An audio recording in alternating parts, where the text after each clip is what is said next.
Hello Tree Timers, it's Kaylin here. It's February 26th and it's one of the first signs that spring is happening out here at Tree Time Greenhouses. Our RGP or root growth potential tests have been potted up. So they were potted up not quite a week ago. So you know, there's some early signs that things are looking really positive, but some of them still need a little bit more time.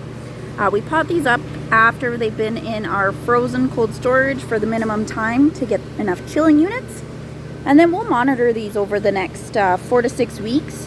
Eventually we'll dig them up and we'll take a look at the roots to make sure that they are performing as we expect. It's just one of the many ways that we test our seedlings to ensure that we are sending out the highest possible quality of seedlings that we can to you, our customers. So it's a very exciting time here. There's lots going on. I've got my handy helper Loki. He's a good boy and he's helping us out.